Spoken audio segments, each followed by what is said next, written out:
கர்த்தருடைய பரிசுத்த நாமத்திற்கு மகிமை உண்டாகட்டும். இந்த நாளிலும் கர்த்தருடைய வார்த்தையை பகிர்ந்து கொள்வதிலே நான் மிகுந்த மகிழ்ச்சி அடைகின்றேன். அப்போஸ்தலனாகிய பவுலுடைய ஜெபத்தை இருந்து நாம் பார்த்து கொண்டிருக்கிறோம். எபேசியர் 1:17 அதை நாம் கிரமமாக பார்த்து கொண்டிருக்கிறோம். தேவன் தம்மை அழைத்ததினாலே, அதாவது அழைப்பை விசுவாசித்து ஏற்றுக்கொள்ளும் போது என்ன இருக்கிறது? ஒரு மனிதன் இயேசு கிறிஸ்துவை ஏற்றுக்கொள்ளும் பொழுது, விசுவாசிக்கின்ற பொழுது, ஏன்னால் தேவன் அதை அழைக்கிறார்.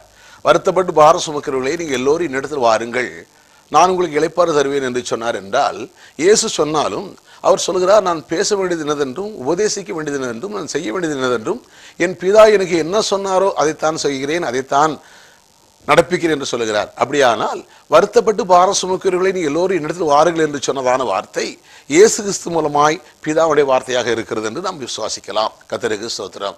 அப்படியானால் இன்றைய இயேசு கிறிஸ்து வருகின்ற பொழுது நம்முடைய பாரத்தை நீக்குவது மாத்திரமல்ல, அவரை சொன்னார் நான் வாசல் என்று சொன்னார். ஒரு உள்ள எண்ணத்தில் வந்தால், அவரை விளங்கி கொண்டால், புரிந்து கொண்டால், இந்த புரியாமை என்பதுதான் ரொம்ப பெரிய பிரச்சனையாக இருக்கிறது. என்னை புரிந்து கொண்டால் உள்ளும் புறம்பும் மேய்ச்சலை கண்டடைவான். அதாவது உள்ள முதலாவது ஆசீர்வாதம், இரண்டாவது புறம்பே ஆசீர்வாதம். இன்னைக்கு மனிதனுடைய வாழ்க்கையில பல கவலைகள் காணப்படுகிறது, பல பயம் காணப்படுகிறது. இயேசு கிறிஸ்து அதைத்தான் சொன்னார், கவலைப்படுறதை பார்த்து ஏன் கவலைப்படுறீங்க? ஆகாயத்து பறவைகளை பாருங்க, அது விதைக்கிறதும் இல்லை, அறுக்கிறதும் இல்லை, களஞ்சியத்தில் சேர்க்கிறதும் இல்லை, ஆனால் பரமபிதா பிழைப்பூட்டுகிறார். அதாவது என்ன சொல்றாரு? அது விதைக்கிறதும் இல்லை, அறுக்கிறதும் இல்லை, களஞ்சியத்தில் சேர்த்து வைக்கிறதும் இல்லை, பரமபிதா பிழைப்பூட்டுறான். அப்படின்னு என்ன அர்த்தம்னா, சொல்லுங்க. அதனாலே நான் ஒரு நண்பரை பார்த்தேன், அவர் 3ஆம் தேதி சம்பளம் ஆகிட்டு வருவார். பாருங்க, நாளைக்கு இதெல்லாம் சேர்த்து வைக்க மாட்டேன்ப்பா, நான் அன்னைக்கே சாப்பிட்டு சொல்லிட்டு கறி மீன் முட்டை 10 நாளில் சாப்பிட்டுட்டு அதுக்கு பிறகு பார்த்தீங்கன்னா ஊரெல்லாம் கடன் வாங்கி கடன் கொடுக்கறதே கிடையாது. அதனால் இந்த ஆவிக்குரிய மக்கள் அநேக காரியங்கள் விளங்கலை. கர்த்தருடைய நாமம் மையப்படுவதாக அந்த வசனம் அப்படி சொல்லலை. அதாவது ஆகாயத்து பறவைகளை பாருங்க, விதைக்கிறதும் இல்லை, அறுக்கிறதும் இல்லை, களஞ்சியத்தை சேர்க்கிறதும் இல்லை, ஆனாலும் பரமபிதாவைகளை புலை போட்டுக்கிறார். என்ன அர்த்தம்னா, அது விதைக்கவும் தெரியாது, அறுக்கவும் தெரியாது, சேர்த்து வைக்கிறதுக்கு ஞானம் இல்லை. உனக்கு விதைக்கவும் தெரியும், அறுக்கவும் தெரியும், சேர்த்து வைக்கவும் தெரியும். கர்த்தருக்கு ஸ்தோத்திரம். ஆகையினாலே நீ ஏன்பா டயத்தை வேஸ்ட் பண்ணி கவலைப்பட்டு இருக்கிற?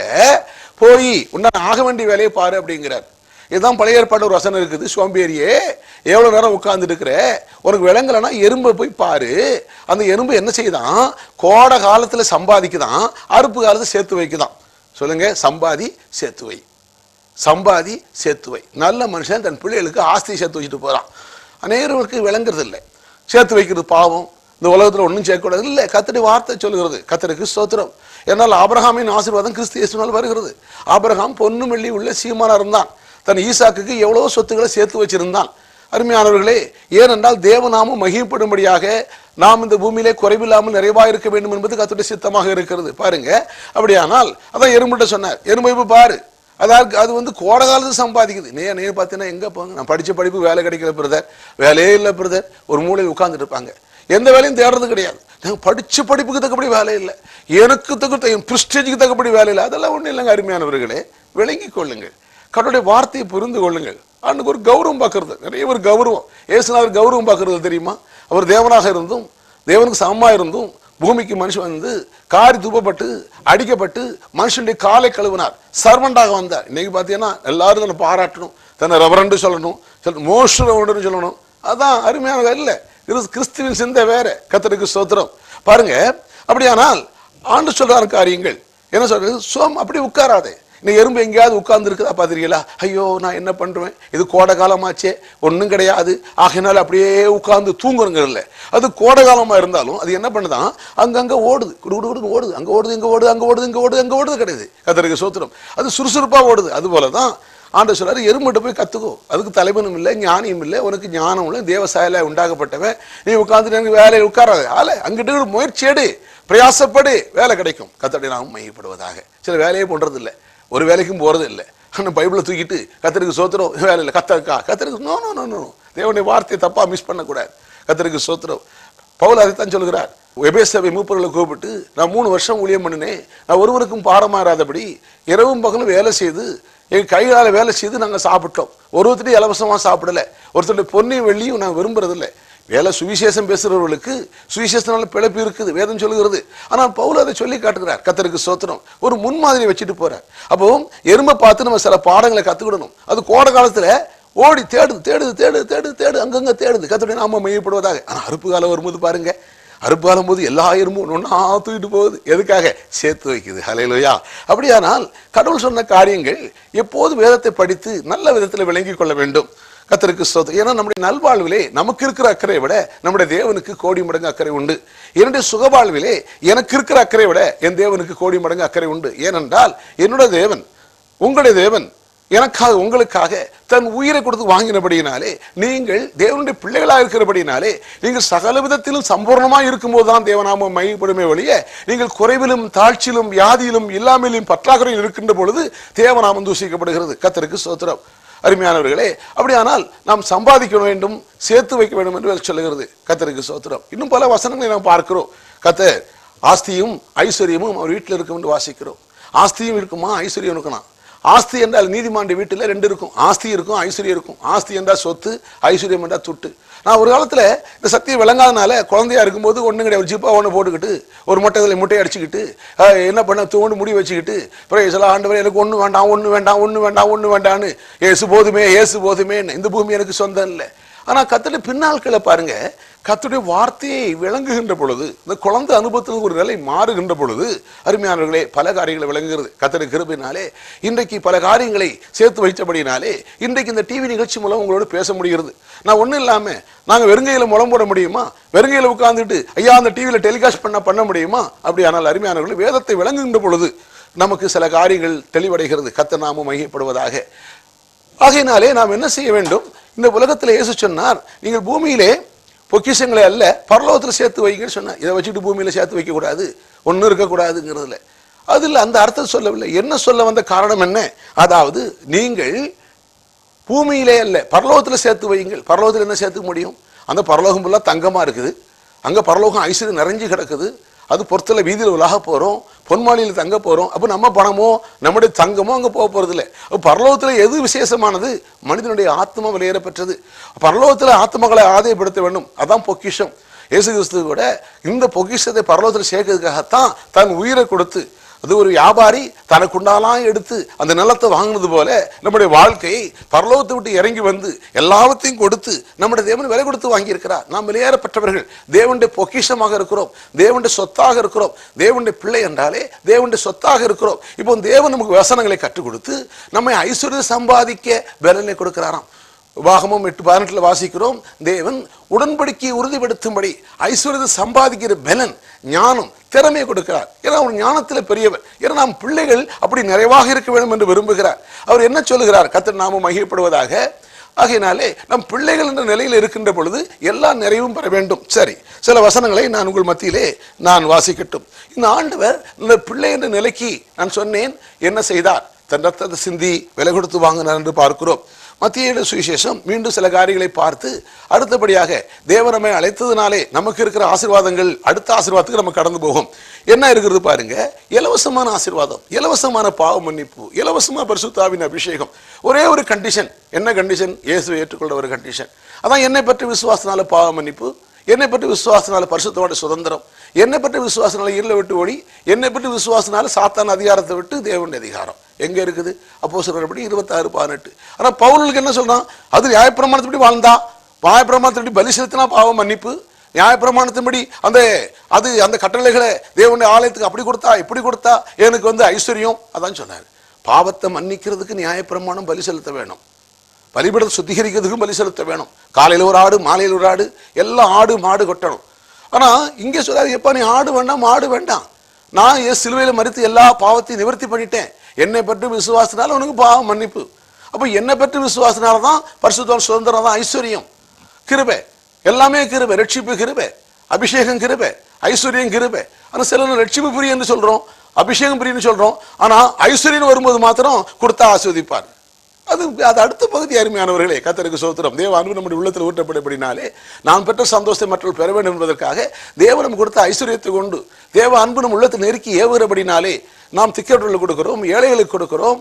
அது மாத்திரமல்ல, எல்லாத்துடன் விசேஷமாக நாம் சுவிசேஷத்தை கொடுக்கிறோம். இந்த சுவிசேஷம் எல்லாவற்றையும் மாற்றக்கூடியதாக இருக்கிறது. கர்த்தருடைய நாமம் மகிமைப்படட்டும்.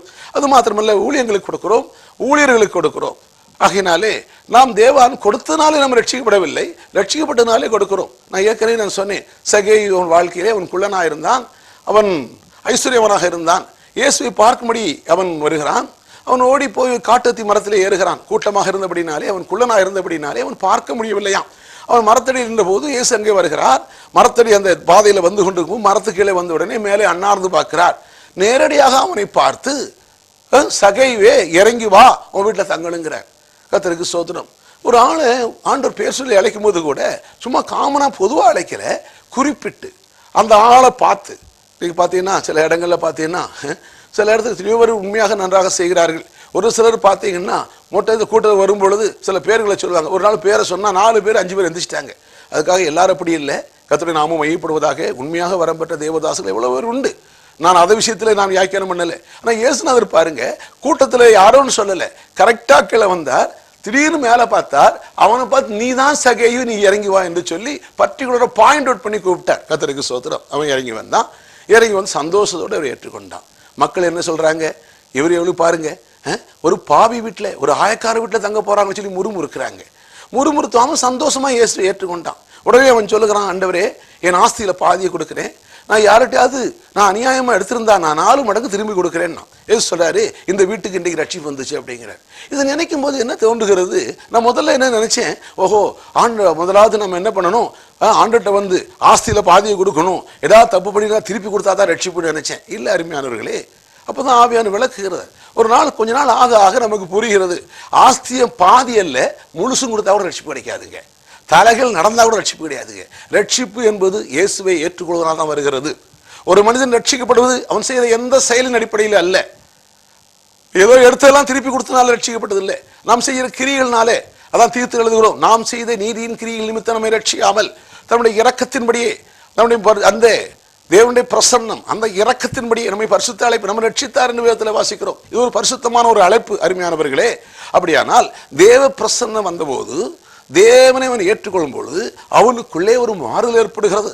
அவன் வாழ்க்கையிலே ஒரு மாறுதல் ஏற்படுகிறது. எப்படி சில குடிகாரர்கள் ஆண்டுகிட்ட வருகின்ற பொழுது இயேசுவை ஏற்றுக்கொண்ட போது அவர்களுக்கு ஒரு மாறுதல் ஏற்பட்டு குடியை விடுவது போல, சில தவறான லாகரிவஸ்துக்கு விடுவது போல அவனுக்குள்ளே ஒரு மாறுதல், தேவ பிரசன்னம் வந்த உடனே அந்த பிரசன்னத்திலிருந்து அவன் சொல்லுகிறான், பாதியை கொடுக்கிறேன், அநியாயமா எடுத்தா திருப்பி கொடுக்கிறேன். அது ஒரு மனமாற்றம் ஏற்பட்டதுனால வந்த ஒரு கிரியை, இயேசு வந்ததுனால வந்த ஒரு கிரியை. கர்த்தருடைய நாமம் மையப்படுவதாக. ஆகையினாலே இன்றைக்கு அநேகர் இதை விட்டா ரட்சிப்பு, அப்படி அல்ல பிரியமானவர்களே. இயேசு வந்தால் ரட்சிப்பு. இயேசு எனக்குள்ள வருங்க, எந்த பாவத்தை விட வேண்டியதில்லை. நான் எந்த மனுஷனையும் பாவத்தை விட்டு சொல்றதில்லை, நீ பாவத்தை விட அதை விட இதோட கிடையவே கிடையாது. இயேசு உள்ளே வந்தால் பாவம் வெளியே போயிடும்.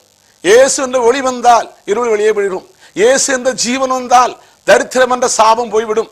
ஆனால் அதுக்கு சத்தியத்தை அறியணும். நான் எவ்வளவுக்கு சத்தியத்தை அறிவித்து கொடுக்கிறேனோ, எவ்வளவுக்கு சத்தியத்தை பேசுகிறேனோ அந்த அளவுக்கு விசுவாசம் வரும். விசுவாசம் கேள்வினாலே, அதாவது சத்தியத்தை சரியான விதத்தில் கேட்பதனாலே வரும், அல்லது வளரும். அந்த சத்தியத்தை அறிகின்ற பொழுது தரித்திரத்திலிருந்தும், பிரச்சனையிலிருந்தும், வியாதியிலிருந்தும், பாவத்திலிருந்தும், சோர்விலிருந்தும், அதிரியத்திலிருந்தும், குழப்பத்திலிருந்தும், சஞ்சலத்திலிருந்தும், தவிப்பிலிருந்தும் ஓடி போகுமா. அதான் ஏசாயா 35:10 அதான் சொன்னார், கர்த்தரால் மீட்கப்பட்டவர்கள் ஆனந்த களிப்புடன் பாடி திரும்பி சீயோனுக்கு வருவார்கள். இது தீர்க்க தரிசனமா சொல்லப்பட்டது. இயேசுவால் மீட்கப்பட்டோம். நான் ஏற்கனவே சொன்னேன், அநேக தீர்க்க தரிசனங்கள் சொன்னாலும் ஓரளவு தான் அவர்கள் அடைந்தார்கள். ஆனால் நமக்கு இயேசுவை ஏற்றுக்கொண்டால் வேதத்திற்கு சொல்லப்பட்ட எல்லா வாக்குத்தத்தங்களும், தீர்க்க தரிசனங்களால் சொல்லப்பட்ட எல்லா வாக்குத்தத்தங்களும், ஆசீர்வாதங்களும் இயேசுநாதரை ஏற்றுக்கொண்ட ஒரே காரணத்தினாலே, அவரை விசுவாசிக்கின்ற காரணத்தினாலே இலவசமா இந்த இயேசுவினாலே நமக்கு வருகிறது என்பதை நாம் அறிவிக்கிறோம். இதுதான் நற்செய்தியாக இருக்கிறது. கர்த்தரால் மீட்கப்பட்டவர்கள் ஆனந்த களிப்புடன் பாடி திரும்பி சீயோனுக்கு வருவார்கள், தேவனுடைய சமூகத்து வருவார்கள். மீட்பிலே ஆனந்த களிப்பு உண்டு, ஒரு பாட்டு உண்டு, ஒரு மகிழ்ச்சி உண்டு. எப்படி தரித்திரம் இருக்கும்போது எப்படி பாட முடியும், உடம்பெல்லாம் வியாதியா இருக்கும்போது எப்படி பாட முடியும்? அப்படியானால் தேவனுடைய பிள்ளைக்கு அவர் கொடுக்கப்பட்ட சட்டப்படியான உரிமை வியாதியிலிருந்து விடுதலை. கர்த்தருக்கு ஸ்தோத்திரம். வியாதியை வராதுன்னு சொல்லல, ஆனா வந்தா மேற்கொள்ள முடியும், விசுவாசித்தால் மேற்கொள்ள முடியும். எத்தனையோ மக்களை நான் பார்த்திருக்கிறேன், வரும்போது தூக்கிட்டு வருவார்கள், ஆட்டோவில் போட்டு தூக்கிட்டு வருகிறார்கள். வசனத்தை சொல்லிக் கொடுத்த போது அவர்களை ஜெபம் பண்ண சொல்கிறேன், அவர்களை ஜெபிக்கிறார்கள், போகும்போது நடந்து போறதை நான் பார்க்கிறேன். அருமையானவர்களே, ஏனென்றால் அநேக சமயங்கள்ல, சில சமயங்கள்ல தான் நான் மீடியேட்டராக அவர்களுக்காக நான் ஜெபிக்கிறேன். ஆனால் குறுமான வரையிலே அவர்களுக்கு நான் ஜெபிக்க முடியாது கற்றுக்கொள்கிறேன். ஏனென்றால் மக்கள் ஒவ்வொரு நாளும் என்னை சார்ந்து வரக்கூடாது. அப்படி சார்ந்தால் மக்களை நான் என் பக்கம் இழுக்கிறதுமா இருக்கும். அதனால தான் மக்களை கிறிஸ்துவின் பக்கமாக, கிறிஸ்துவை உயர்த்த வேண்டும். அதான் மேனே பாராட்டுகிறவன் கிறிஸ்துவ குறித்து மேனே பாராட்ட வேண்டும். இல்லை என்றா தொடர்ந்து நம்ம ஜெபம் பண்ணி அற்புதம் நடந்தா இவர்கிட்ட ஏதோ வர இருக்குது, எவ்வளோ பெரிய வல்லம் இருக்கு, எல்லாம் இரண்டு ஓடி வருவார்கள். அதை நான் வெறுக்கிறேன். மனிதனால் வரக்கூடிய மகிமையையும் மேன்மையும் வெறுக்கிறேன். கர்த்தருக்கு ஸ்தோத்திரம். சரி, இங்க என்ன வாசிக்கிறோம்? அப்படியான கர்த்தரால் மீட்கப்பட்டவர்கள், நீங்கள் தேவனுடைய பிள்ளையா மீட்கப்பட்டிருக்கிறீங்க. எப்படி மீட்டீங்க சொன்னேன்? ரத்தத்தினாலும் மீட்டீங்க. உங்களுக்கு விலை என்ன? இயேசுவின் உயிர். அப்படியானால் ஒரு தராசு தட்டிலே ஒரு பக்கம் நீங்களும் ஒரு பக்கம் இயேசு இருந்தால் சமம். ஏனென்றால் நீங்கள் இந்த பிள்ளை என்ற அந்தஸ்து சாதாரண வரவில்லை, அது தன்னுடைய உயிரை கொடுத்து வாங்கி இருக்கிறார். கர்த்தருடைய நாமம் மையப்படுவதாக. அப்ப அந்த மீட்கப்பட்டோடைய ஆசீர்வாதம் என்ன? நித்திய மகிழ்ச்சி தலைமையில் இருக்கும். சந்தோஷம், மகிழ்ச்சி அடைவார்கள். சஞ்சலமும் தவிப்பும் ஓடி போகும். அதுதான் இதை விலகி கொள்ளணும். அப்ப எனக்கு சஞ்சலம் இருக்குதே, எனக்கு தவிப்பு இருக்குதே, அதுக்கு என்ன பண்ணணும்? அதுக்குதான் வேதத்தை தெரியணும். அதுக்கு தான் பரிசுத்த ஆவியான உதவி கேட்கணும். ஆண்டவரே, எனக்கு சஞ்சலம் இருக்குதே, தவிப்பு இருக்குதே, இது சஞ்சலத்தை எப்படி மாத்துறது, இது தவிப்பு எப்படி மாத்துறது? அப்போ அன்றாட வாழ்க்கையில சஞ்சலமும் தவிப்பும் வரத்தான் செய்கிறது.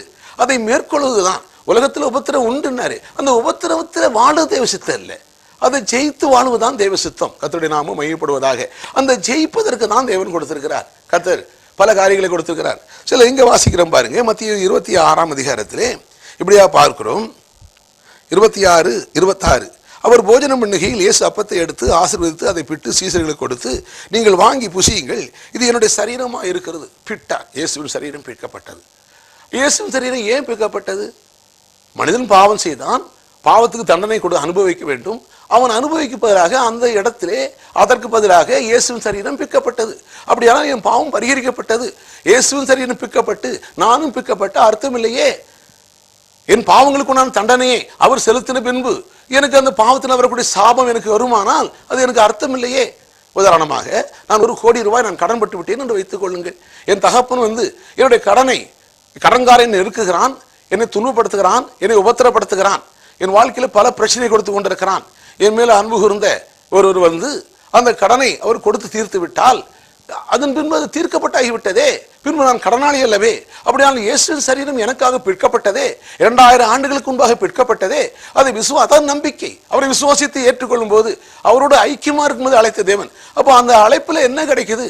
நான் இயேசுவின் சரீரம் பிற்கப்பட்டபடினாலே இனி என் வாழ்க்கையில் எதுவும் பிற்கப்பட வேண்டியதில்லை. அதான் சமாதானம். சமாதான பிரபு. அதை நத்திங் புரோக்கன், நத்திங் மிஷிங் சொல்லுவாங்க. ஒன்னும் உடப்படக்கூடாது, ஒன்றும் குறைபடக்கூடாது. அதான் சமாதானம். கர்த்தருடைய நாமம் மையப்படுவதாக. அதனால தான் சொல்றாரு, சரீரம் பிற்கப்பட்டது என்று சொன்னார். பின்பு அந்த பாத்திரத்தை எடுத்து 26, 27 ஸ்தோத்திரம் பண்ணி அவர்களுக்கு கொடுத்து, நீங்கள் எல்லோரும் இதிலே பானம் பண்ணுங்கள், இது பாவ மன்னிப்பு உண்டாகும்படி அநேகருக்காக சிந்தப்படுகிற புது உடன்படிக்கைக்குரிய என்னுடைய ரத்தமாக இருக்குது. என்ன அருமையான வார்த்தையை பாருங்க. பாவ மன்னிப்பு உண்டாகும்படி சிந்தப்படக்கூடிய புது உடன்படிக்கை. என்ன புது உடன்படிக்கை? பழைய உடன்படிக்கை ஒன்று இருக்குது, புது உடன்படிக்கை ரத்தமாக இருக்கிறது. கர்த்தருடைய நாமம் மகிமைப்படுவதாக. பழைய உடன்படிக்கை என்றால் என்ன? புது உடன்படிக்கை. இயேசு இது புது உடன்படிக்கை. புதுசு வந்த பிறகு பழசை விட வேண்டியதாகத்தான் இருக்கிறது. கர்த்தருக்கு ஸ்தோத்திரம். அதனால தான் சொல்லுவாங்க, பழசை கழிச்சிட்டு இந்த போகி சமயத்தில் சொல்லுவாங்க, பழசை கழிச்சிட்டு புதுசு எடுப்பாங்க. அருமையானவர்களே, இது புதுசு என்று சொன்னதுனால பழைய உடன்படிக்கை குறித்து தெரியணும். பழைய உடன்படிக்கை எங்க இருக்கிறது? நிறைய காரியங்கள் இருக்கிறது. நோவாவிட்டு பண்ணியிருக்கிறார். நான் ஆபிரகாமை எடுத்துக்கொள்கிறேன். ஏன்னா அதுதான் அவங்க நம்ம பேசுவதற்கு மிக லாபகரமாக இருக்கிறது. கர்த்தருக்கு ஸ்தோத்திரம். எல்லாவற்றையும் பேசலாம், சந்தேகம் என்னோடு பேசுங்கள். ஆகையினால இப்பொழுது உங்கள் விசுவாச வளர்ச்சிக்காக நான் இந்த காரியத்தை நான் பேசுகிறேன். கர்த்தருக்கு ஸ்தோத்திரம். பாருங்க, ஆதியாகம புத்தகம் 15ஆம் அதிகாரம் 18ஆம் வசனம். அந்நாளிலே கர்த்தர் ஆபிரகாமோடு உடன்படிக்கை பண்ணி, இந்த பழைய உடன்படிக்கை என்ன நடக்கிறது? அங்கே ஆண்டவர் அவருக்கு சில காரியங்களை சொல்கிறார். ஒரு 3 வயது கடாரி, ஒரு 3 வயது வெள்ளாட்டு, ஒரு 3 வயது காட்டுக்கடா, ஒரு காட்டுப்புறா, ஒரு புறா குஞ்சு எல்லாம் கொண்டு வருகிறார்கள்.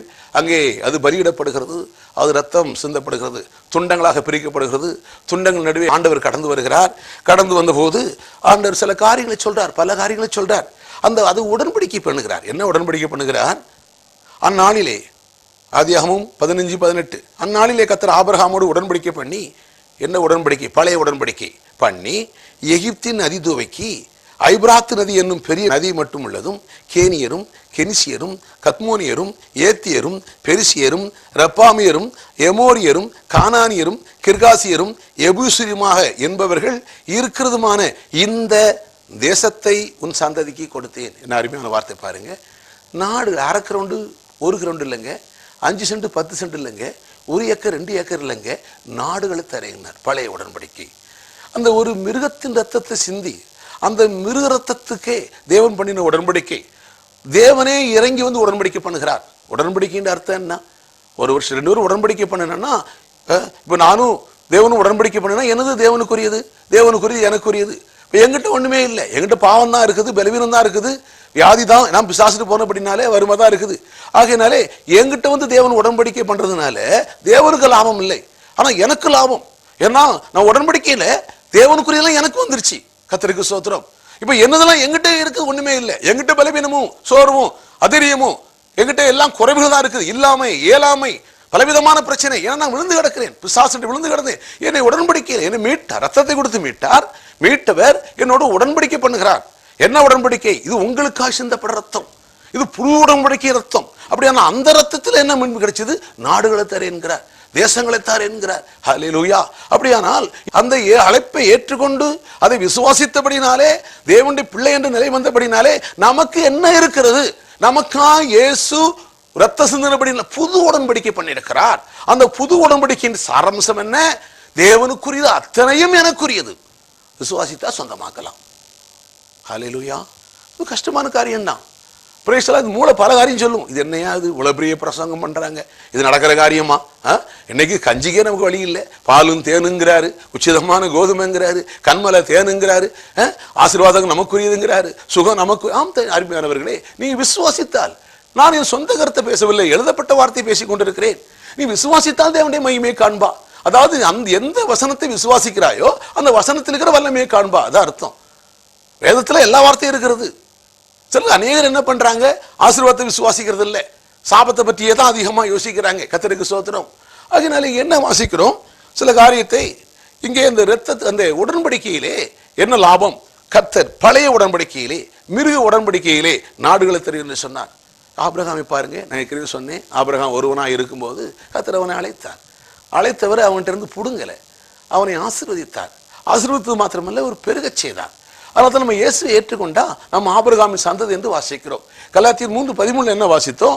என்ன நான் பேசினேன் கடந்த நாட்கள்ல, மரத்திலே தூக்கப்பட்ட எவனும் சபிக்கப்பட்டவன் எழுதப்பட்டபடி கிறிஸ்து நமக்காக சாபமாகி நியாயப்பிரமாணத்து சாபத்தை நம்ம நீங்களாக்கி மீட்டுக் கொண்டார். அதான் முக்கியமான காரியம். சாபத்துக்கு நீங்களாக்கி மீட்டுக் கொண்டார் இல்ல, நியாயப்பிரமாண புத்தகம் சட்டங்களும் திட்டங்களும் கட்டளைகளும் நிறைந்த புத்தகம். அதை செய்தால் ஆசீர்வாதம், செய்யவில்லை என்றால் சாபம். நற்செய்தி என்ன? நான் நியாயப்பிரமாணத்துடைய வாழவில்லை, நான் ஜீவிக்கவில்லை, சட்டப்படி எனக்கு சாபம் வந்திருக்க வேண்டும். ஆகையினால இயேசுட்டு வந்தபடினாலே, இயேசு எனக்காக ரத்தம் சிந்தினார், எனக்காக ஒரு சரீரம் பிக்கப்பட்டது. என்னுடைய சரீரம் சபிக்கப்பட்டு நான் பிக்கப்படுவதற்கு பதிலாக, நான் நொறுக்கப்படுவதற்கு பதிலாக நியாயப்பிரமாண சாபத்தை அவர் ஏற்று என்னுடைய இடத்திலே எனக்கு பதிலாளியாக நான் சாக வேண்டிய இடத்திலே அவர் செத்தார். அவருடைய ஆசீர்வாதத்தை எனக்கு கொடுத்தார், என்னுடைய சாபத்தை அவர் எடுத்துக்கொண்டார். இதுதான் கிறிஸ்துவினால் வந்த ஒரு பெரிய நற்செய்தி. அருமையானவர்களே, இப்போது பாவத்தினால வந்த பாவம், அதாவது பிரமாணத்தின்படி வாழாத எனக்கு, சாபம் வர வேண்டிய எனக்கு இயேசுட்ட வந்ததுனாலே சாபத்திலிருந்து விடுதலை. அதோடு நிக்கல, அடுத்தபடியா தேவனுடைய பிள்ளை என்ற அந்தஸ்து. அது மாத்திரமல்ல, அவர் ஒரு பெரிய காரியம் என்ன செய்கிறார்? கர்த்தருக்கு ஸ்தோத்திரம். அதாவது பாவத்தினால்தான் கேடு வருகிறது, அந்த பாவம் செய்யாதிருக்கிற ஒரு ஆற்றலை என்னிலிருந்து கொண்டு வாழ்ந்து கொண்டிருக்கிறார். அதான் இனி நான் அல்ல, கிறிஸ்து எனக்குள்ள ஜீவிக்கிறார். அந்த குழந்தை அனுபவத்தில் தெரியாது. நான் குழந்தையா இருக்கும்போது எத்தனையோ தோல்வி, கண்ணுல ஜெயம் இல்லை, காலில் ஜெயம் இல்லை, வாயில ஜெயம் இல்லை, பேச்சில ஜெயம் இல்லை. ஆனா நாளாக நாளாக நாளாக வசனத்தை அறிய அறிய கிறிஸ்து உருவாக இப்பொழுது சாபத்திலிருந்து மீட்டுக் கொண்டது மாத்திரமல்ல, ஆசீர்வாதம், பிள்ளைக்குள்ள ஆசீர்வாதம் அத்தனையும் கொடுப்பது மாத்திரமல்ல, என்னிலே வாழ்ந்து கொண்டு, என் ஒவ்வொரு தேவனுடைய பிள்ளைகளுக்குள் வாழ்ந்து கொண்டு வசனத்தை கற்றுக் கொடுப்பதன் மூலம், அதை அறிகின்றது மூலம், அந்த பாவத்தை செய்யாதிருக்கக்கூடிய ஆற்றல், ஒரு திறமை, ஒரு சாத்தியக்கூறுகள் அது தருகிறார். அதான் என்னை பலப்படுத்த கிறிஸ்துவினாலே எல்லாவற்றையும் செய்ய, எதை செய்ய? பரிசுத்தமா வாழ, தேவனுடைய வார்த்தையின்படி வாழ ஒரு ஆற்றல். அது என்னால அல்ல, என்னில் இருக்கிற கிறிஸ்துவினாலே முடிகிறது. கர்த்தருடைய நாமம் மகிமைப்படுவதாக. ஆக என்னாத அருமையானவர்களே, இந்த வேத வசனத்தில் நான் விளங்கிக் கொள்வது என்ன? தேவனுடைய இயேசு கிறிஸ்துவை அந்த அழைப்பை ஏற்றுக்கொள்ளும் பொழுது நாம் தேவனுடைய பிள்ளைகளா இருக்கிறோம். அது மாத்திரமல்ல, நாம் அடுத்தபடியாக இன்னொரு படியாக நாம் மாறுகிறோம். என்ன? நாம் இந்த பிள்ளைன்னு சொல்லும் போது பரிசுத்தவான்கிறது மறந்துவிடக்கூடாது. பரிசுத்தவானாக இருக்கிறோம். அந்த இரத்தத்தினாலே, இயேசு கிறிஸ்துவின் சிலுவை மரணத்தினாலே, இயேசுவின் சரீரம் பிற்கப்பட்டபடினாலே அவரை ஏற்றுக்கொண்ட போது இலவசமாய் தேவனுடைய பிள்ளை என்ற அந்தஸ்து இல்ல, அது மாத்திரமல்ல, நான் பரிசுத்தவான் என்ற ஒரு அந்தஸ்து வந்திருக்கிறது. அதைத்தான் அப்போஸ்தலர் நடபடிகளிலே ஒரு சம்பவம் 15ஆம் அதிகாரம் 9ஆம் வசனத்திலே அங்கு ஒரு பிரச்சனை வருகிறது. அந்த பிரச்சனையின் முடிவிலே பேதுரு எழும்பி பேசுகிறார். என்ன சொல்கிறார்? 15:9 விசுவாசத்தினாலே, இயேசு விசுவாசிக்கிறபடியினாலே, இன்னைக்கு அவர்கள் இருதயங்களை சுத்தமாக்கி, விசுவாசத்தினாலே, அப்போஸ்தலர் நடபடிகள் 15:9 படித்து பாருங்கள். விசுவாசத்தினாலே அவர்கள் இருதயங்கள், எவர்கள்? புறஜாதிகள், இயேசுவை ஏற்றுக்கொண்டவர்கள், அவருடைய இருதயங்களை சுத்தமாக்கி நமக்கும் அவர்களுக்கும் யாதொரு வித்தியாசம் இல்லாதபடி செய்தாராம். பாருங்க, இன்னைக்கு நான் 1974 ரட்சிக்கப்பட்டேன். 30 வருடங்களுக்கு கடந்து போயிடுச்சு. பாருங்க, இன்னைக்கு தான் நீங்க இயேசு ஏத்துக்கிட்டீங்க. நான் எத்தனையோ வசனங்களை கத்திருக்கிறேன். ஆனா இயேசு ஏத்துக்கிட்டா நீ தேவனுடைய பிள்ளையாக மாத்திரமல்ல, ஒருவேளை நான் வசனத்தை நீங்க போதிக்கலாம். ஆனா நீ இயேசு ஏற்றுக்கொண்ட உடனே வேதம் சொல்லுது, எனக்கும் உங்களுக்கும் யாதொரு வித்தியாசம் இல்லை. இது பழைய ஏற்பாட்டுல கிடையாதுங்க. ஒரு ஊழியக்காரனுக்கும் ஒரு விசுவாசிக்கும் 10 மடங்கு வித்தியாசம். இஸ்ரவேலனுக்கு 1/2 சேக்கல்ங்கிறாரு, ஒரு லேவியனுக்கு 5 சேக்கல், அதாவது 10 மடங்கு வித்தியாசம், 2000 முழ தூர வித்தியாசம். அதான் பழைய ஏற்பாட்டு ஊழியம். ஆனா புதிய உடன்படிக்கையிலே அதை ஒழித்தார், அந்த வேறுபாடுகளை ஒழித்தார், அந்த வித்தியாசங்களை ஒழித்தார். ஒரு புதிய ஏற்பாடிலே இயேசுவை ஏற்றுக்கொண்டவர்கள் தேவனுடைய பிள்ளைகள், தேவனுடைய பிள்ளைகள் அவர் சத்தியத்தை அறிய அதே நேரத்திலே அவர்கள் நீதிமான்கள். அது நீதிமான்கள் மாத்திரமல்ல, இயேசுவை ஏற்றுக்கொண்டவர்கள் பரிசுத்தவான்கள். அது எப்படி? விசுவாசத்தினாலே. அதான் 15:9 வாசிக்கிறோம். விசுவாசத்தினாலே, கிரியினால அல்ல, ஏதோ பரிசுத்தமா வாழ்ந்தனால அல்ல, பரிசுத்தமா ஜீவிச்சனால அல்ல, இயேசு விசுவாசித்தபடினாலே, இயேசுவின் சிலுவை மரணத்தை விசுவாசித்தபடினாலே, அவருடைய சரீரம் பிற்கப்பட்டது எனக்காக என்பது விசுவாசித்தபடினாலே, அவருடைய ரத்தம் சிந்தப்பட்டது எனக்கென்று விசுவாசித்தபடினாலே என்னுடைய இருதயத்தை சுத்தமாக்கி, எனக்கும் பல 600 வருடங்கள் வேலை செய்ய ஊழியக்காரர்களுக்கும் யாதொரு வித்தியாசம் இல்லாதபடி செய்தாராம். வேதத்தை கூட்ட வேண்டாம், குறைக்க வேண்டாம். நம்புறீங்களா? தேவனுடைய வார்த்தை என்ன சொல்லுது? இயேசுவின் சரீரம் பலியிடப்பட்டது, பலியிடப்பட்டபடினால என்ன? பரிசுத்தமாக பட்டிருக்கிற, படுவல்ல, பட்டுட்டே இருக்குல்ல, பட்டு இருக்கிறோம். எபிரேயர் 10:10, எபிரேயர் 10:14 என்ன சொல்லுது? அந்த பலி பரிசுத்தமாக்கப்படுகிறவர்களை ஒரே பலியினாலே என்றென்றைக்கும் பூரணப்படுத்தி இருக்கிறார். அருமையான தேவனுடைய ஜனமே, ஏதோ பூரணப்படுத்தி இருக்கிறார், என்றென்றைக்கும் பூரணம். அவன் பூரணப்படுத்தியிருக்கிறார். எதனாலே? என் செயலால அல்ல. அங்கேயும் கர்த்தருடைய கல்வாரி தான் வருகிறது. இங்க எந்த மனிதனும் மேனோ பாராட்ட வாய்ப்பே இல்லை. என் ஜபம், என் உபதேசம், அல்லது என்னுடைய பிரதிஷ்டை, என் தியாகம், என் கண்ணீர், பழைய ஏற்பாடுல கண்ணீர் எல்லாம் ஒண்ணுமே இல்லைங்க. இயேசு விசுவாசித்து விளங்கி கொண்டால் நீங்கள் யாதொரு வித்தியாசம் இல்லாதவர்கள், தேவனுடைய பிள்ளைகள். கர்த்தருக்கு ஸ்தோத்திரம். அது மாத்திரம் நீங்கள் நீதிமான்கள். இந்த நீதிமான்கள் குறித்து நாளை அடுத்த செய்தியில பார்ப்போம். அருமையானவர்களே, இயேசுவின் ரத்த புண்ணியத்தினால் நமக்கு கிடைத்த இலவசமான ஆசீர்வாதம். நீங்கள் யாதொரு வித்தியாசம் இல்லாதவர்கள். ஆகையினால் தான் யூதன் என்றும் இல்லை, கிரேக்கன் என்றும் இல்லை, ஆண் என்றும் இல்லை, பெண் என்றும் இல்லை, கிறிஸ்து இயேசுவை விசுவாசித்த அத்தனை பேரும் தேவனுடைய புத்திரர்கள். அப்ப தேவனுடைய புத்திரர்கள் என்றால் சட்டப்படி ஒவ்வொருவரும் தேவனுடைய ஊழியக்காரர்களே. வருகிற நாட்களில் அதை தெளிவாக பார்ப்போம். கர்த்தர் உங்களை ஆசீர்வதிப்பாராக. இப்பொழுது உங்களுக்கு நான் ஜெபிக்கட்டும். பிதாவே, இயேசுவின் நாமத்தில் நன்றியோடு துதிக்கிறோம். ஆண்டவரே, தகப்பனே, நீர் எங்களை அழைத்ததினாலே என்ன நம்பிக்கை, அந்த அழைப்பை ஏற்றுக்கொண்டு விசுவாசிக்கின்ற பொழுது ஆண்டவரே, ரத்தத்தினால் விலை கொடுத்து வாங்கி இருக்கிறீர், உன் ஜீவனை கொடுத்து விலை வாங்கி இருக்கிறீர். அது மாத்திரமல்ல, எங்களுக்காக சரீரம் பிற்கப்பட்டது, எங்களுக்காக ரத்தம் சிந்தப்பட்டது. ஆம் ஆண்டவரே, ஆகையினாலே எங்கள் வாழ்க்கையிலே எங்களை தவறுக்கேற்ற தண்டனை எங்களுக்கு தேவையில்லை. ஏனென்றால் அந்த தண்டனை நீர் ஏற்றிருக்கிறீர். நாங்கள் ரத்தம் சிந்த வேண்டிய அவசியம் இல்லை, நீ ரத்தம் சிந்தி இருக்கிறீர். இந்த ஞான வெளிப்பாடு இருக்கட்டும். ஆகையினால் ஆண்டவரே, இந்த வேதத்தை விசுவாசிக்கத்தக்கதாக ஒரு விசேஷமான கிருபையை தாரும். இயேசுவின் நாமத்திலே இந்த வசனத்தை புரிந்து கொள்ளக்கூடிய அந்த பிரகாசம் மனக்கல் உண்டாகட்டும். ஏனென்றால் இவர்கள் அடிமைகள் அல்ல, இவர்கள் தரித்திரத்தில் இருப்பது தேவ சித்தம் இல்லை, இவர்கள் பாவத்தில் இருப்பது தேவ சித்தம் இல்லை, குறைவில் இருப்பது தேவ சித்தம் இல்லை. இவர்கள் வாழ்க்கையில குழப்பங்கள், குடும்பத்தில் இருக்கிற குழப்பங்கள், வியாபாரத்தில் இருக்கிற குழப்பங்கள், ஆண்டவரே ஆண்டவரே, ஞானம் இல்லாமல் முன்னேற முடியாமல் இருக்க தடைகள், எல்லா விதமான குருட்டாட்டங்கள், குருட்டு கண்கள், செவிட்டு காதுகள், ஆண்டவரே, மக்கள் வாழ்க்கையில எதை அறியாமல் இருக்கிறார்களோ இயேசுவின் நாமத்திலே அறிவு உண்டாகத்தக்கதாக கர்த்தர் உதவி செய்வீராக. இயேசுவின் நாமத்திலே அனுகூலம் பண்ணுவீராக. எல்லாருடைய பிள்ளைகள் ஆண்டவரே, எந்த சக்தியும் எந்த விதமான அஞ்சிய சக்திகளும் ஆண்டவரே உடைய பிள்ளைகளை வாழ்க்கையிலே குறுக்கிடாதபடி இயேசுவின் நாமத்திலே இவர்கள் வாழ்க்கையிலே நன்மைகள் உண்டாவதாக, அற்புதம் உண்டாவதாக. இயேசுவின் நாமத்திலே ஜெபிக்கிறேன். இந்த வார்த்தையை அனுப்புகிறேன். இந்த வார்த்தை வெறுமையா திரும்பாது என்று சொன்னீரே. இந்த வார்த்தைக்கு ஒவ்வொரு வாழ்க்கையிலும் மாற்றம் உண்டாவதாக. பிதாவே, எழுதப்பட்ட வார்த்தையை பேசினேன், அப்படியே ஆவதாக. நன்றி, இப்படி செய்கிறபடியால் நன்றி. கனவு, மகிமை, புகழ்ச்சி அத்தனையும் உமக்கு இயேசுவின் நாமத்தில் பிதாவே, ஆமென். பிரியமானவர்களே, நீங்கள் ரத்தத்தால் மீட்கப்பட்டவர்கள், தேவனுடைய பிள்ளைகள். தொடர்ந்து சத்தியத்தை கேளுங்கள். நாளை தினம் இதே நேரத்திலே காண தவறாதீர்கள். கர்த்தர் உங்களை ஆசீர்வதிப்பாராக.